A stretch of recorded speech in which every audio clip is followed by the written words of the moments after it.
In this exercise tutorial, I'm going to be taking you through how to do a glute bridge with a resistance band. Now, firstly, there's lots of different styles of resistance band, lots of different materials, as well as different strengths. So if you find this exercise is too easy, progress to a higher strength resistance band.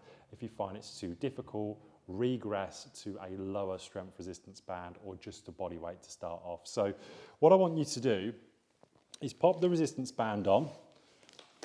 And you're going to either put it, now neither's right or wrong, below the knee or above the knee. Make sure it's just not on the knee or the physical kneecap. So as long as it's slightly below the knee or slightly above, you're going to hit exactly the same target muscles, whichever variation you choose. So choose which is comfortable. Now from here, you're going to be laying on your back.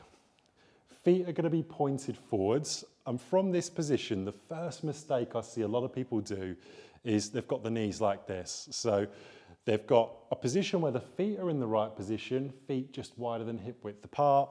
However, the knees, when they come up, are completely in the wrong position. So we want to make sure the knees are in a position where they're directly above the position of the heel.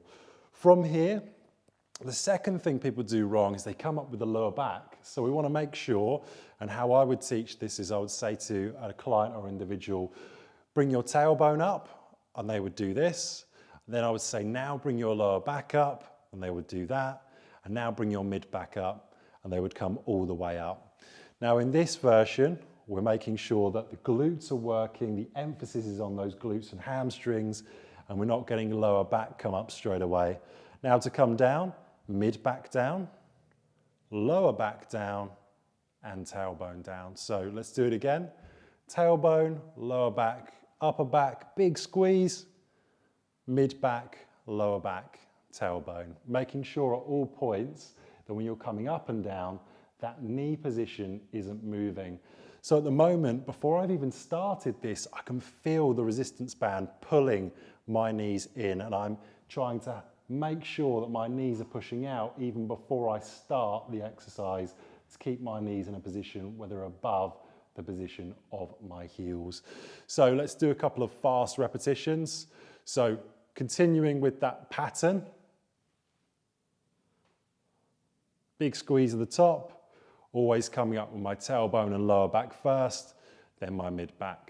If you find that the neck starts to hurt, you can always use a pillow for your neck if you want to, if you find that that's more comfortable. Otherwise, continue with your repetitions.